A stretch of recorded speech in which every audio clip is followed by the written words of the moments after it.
Hello, good day from Sudhanshu. In this video, I will showcase how you can change the background of the logo of your organization. Let's say it is Nandyavarth Consultancy Services, and you want to change and view the background in 8 different colors of the company's logo. So, what you can do is you can go to the website, that is backgroundreplace.com. I am mentioning this in the description for you to directly go and click on it. What this will do is replace the background in 8 different colors. Let's say this is the logo of the organization and we want to replace the background.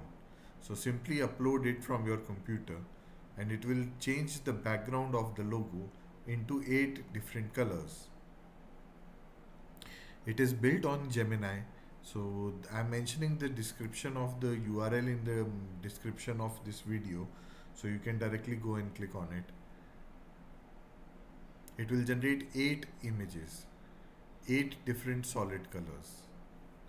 Let's give it a view.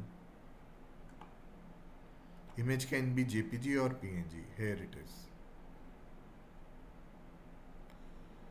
Wishing you good times. What you can do is you can right click and open it in the bigger panel.